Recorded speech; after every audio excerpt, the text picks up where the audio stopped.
dengan Pak Slamet, kita akan melakukan tindakan SWL pada pasien. Ini simulasinya pasien dengan batu ginjal sebelah kiri. Posisinya seperti ini. Awal-awal biasanya kita USG dulu. Pasien diposisikan supine. Sebelumnya kita sudah kasih obat melalui kaprofen suppositoria untuk mengurangi nyeri pasien. Biasanya kita kasih 1 atau 2 obat. Kemudian kita USG dulu ya, mau mengetahui empat batu sampai nempel. Pasien diposisikan sampai nempel. Ya.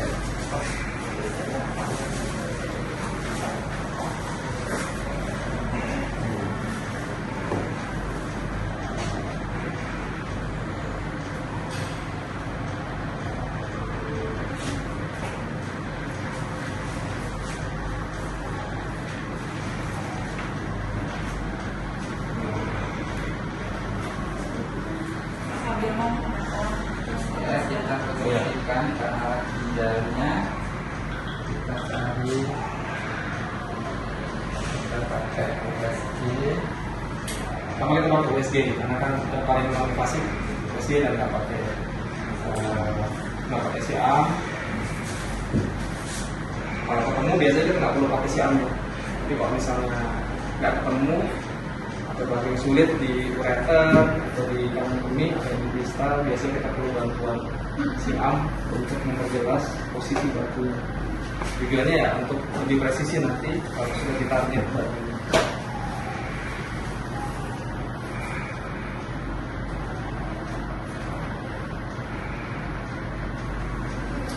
Ini ada batunya ya.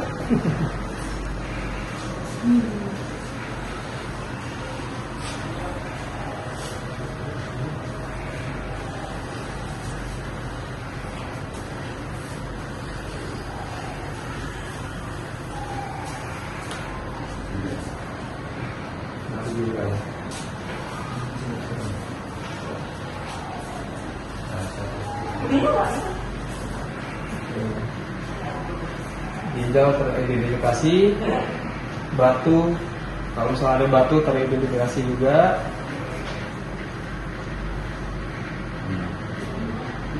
Ginjalnya.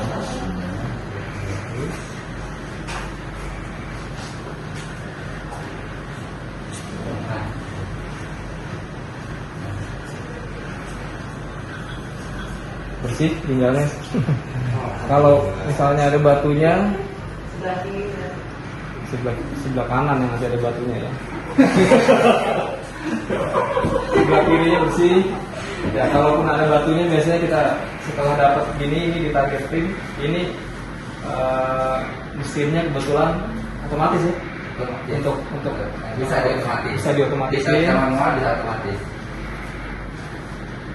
Jadi nanti seperti sudah teridentifikasi biasanya kita tekan tombol, nanti dia akan terfokuskan ke batunya itu. Ada nggak? Nggak ada kan? Aman kok. Prakteknya masih bagus, paradigma bagus. Secara anatomi ginjal kiri bagus. Ginjal kiri ya. Bisa dijual itu berarti. Bisa ya. Buat tempat klaim. Nah yang itu diedit ya mas. Bahaya nih. Ya, bagus ginjalnya. Ini gambar ginjalnya juga yang ditunjukkan di sini. Tandanya ini gambar ginjal. Alat ini memang lengkap, ada USG-nya, ada X-ray-nya. Karena ada USG-nya bisa maksimal, berarti nggak perlu pakai ada X-ray-nya lagi. SWC nggak ada ini. Dan mungkin daya tembaknya beda ya daya tembaknya. Kemungkinan Kalau di USG, kalau di ginjal itu maksimal 4 beda beda.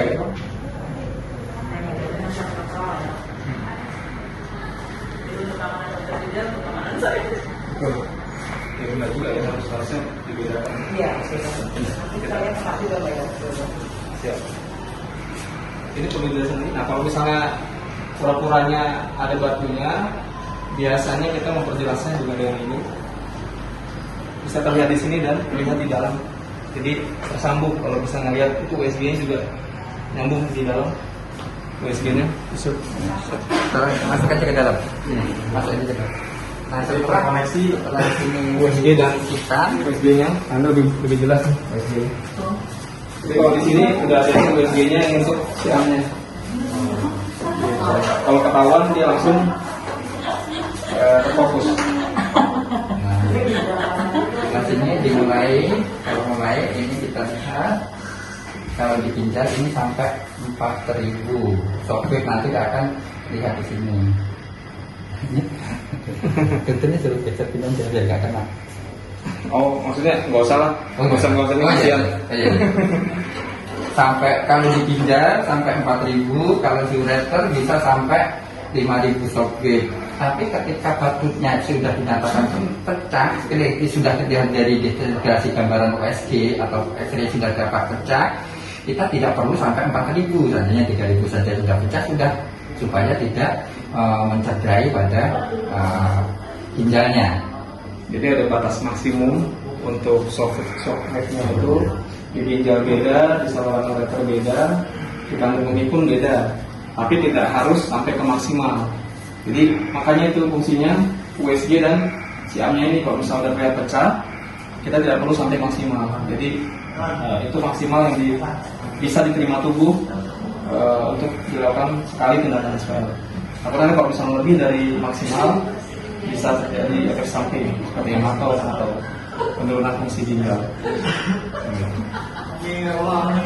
Nah ini kita misalnya di pura-purakan kita ditembak, biasanya di akhir kita kalau USG tetap dia tetap on terus.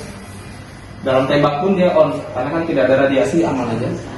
Kalau siam memang kita tidak sering-sering karena ya radiasi, mengurangi paparan radiasi biasanya di awal, mungkin di tengah juga Pak ya, di tengah sama di akhir. Jadi bukan fluoroskopi jadi dan tetap pakai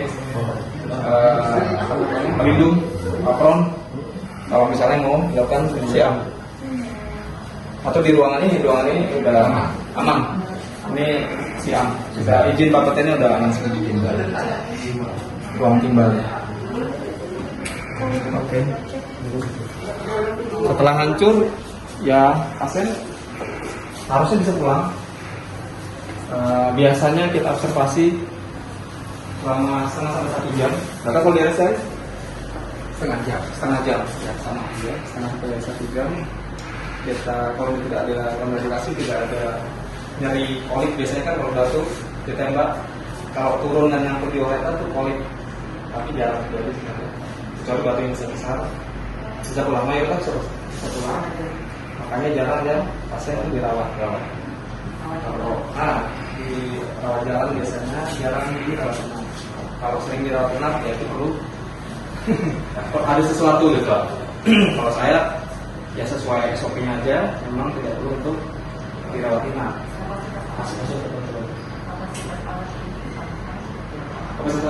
Kapasitas alat menurut vendor bisa dilakukan 24 jam. Tapi kalau saya sendiri mungkin ya mungkin 5 per hari sudah cukup ya, karena satu pasien pun mungkin dari pemosisian sampai ke tindakan selesai kurang lebih 1,5 jam. Jadi kalau